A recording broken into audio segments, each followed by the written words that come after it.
Last 3:30 game, we got the Citadel, who's 5-6. Drum number 17, Clemson, who's 8-2. Clemson favored by 49.5 points in the CW. Cade Klubnik has gone 222 with 350, thrown for 2,563 yards, 26 touchdowns, 4 interceptions. Phil Moff has had 178 carries for 998 yards and 8 touchdowns. And Antonio Williams had 53 catches for 617 yards and 8 touchdowns.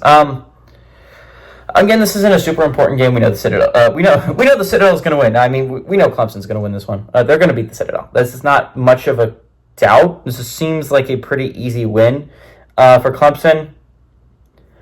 What everyone's going to be interested about this game is Clemson. You're going to be watching it and you're going to be like, oh, yeah, it's fun to watch my team dominate, especially heading into a glorified bye week, heading into their biggest rivalry next week against South Carolina, a South Carolina team that is, by the way, really good.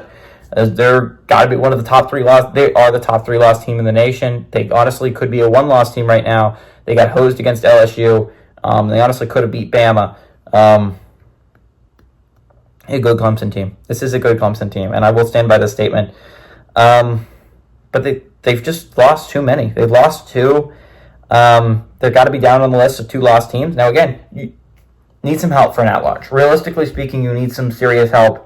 Right now, we're sitting, I would say you got about 1 2-loss team ahead of you. That's out right now. So you need 2 2-loss teams ahead of you to lose, realistically speaking, if you're a Clemson fan. You need that to happen. So you're going to be watching some games pretty intently. Obviously, you'd love to see Florida knock off Ole Miss a little bit earlier in the day, right? You'd love to see Colorado stumble as a 2-loss team. Now, I know that the only realistic way for Colorado to make the playoffs is through a conference championship, but, loss can't hurt, right? You'd love to see Alabama stumble later in the day. You'd love to see A&M stumble a little bit later in the day. You'd love to see Tennessee and Georgia stumble next week. But there's certain things you need to happen for you to make an at-large run. That being said, I think it's not impossible if you're Clemson. I think what's going to be really interesting to me is if you're looking at their ACC hopes, right? And I think that's largely going to come down to, is Miami going to beat Syracuse, right? Because I think there's 3 games you're going to watch. You're obviously going to be really interested in the 2 new games. SMU against Virginia. You need Virginia to win that game. Again, for you to pass SMU and for you to make the championship game instead of SMU. Virginia needs to win, and then they need to finish higher than Louisville in the standings for you to be able to make the ACC championship, or you need Miami to lose another game. It's probably not going to happen against Wake next week.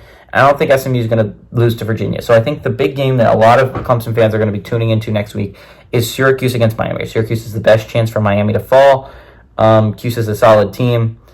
That being said, I think Clemson's hopes are very much, they're distant. They're going to need a lot of things to happen their way. If I had to pick of the teams I'm talking about today, their lowest chance of making the playoffs, I would pick Clemson. Their chances are not ridiculously high for making a run. They need a lot of things to go their way that I don't think will.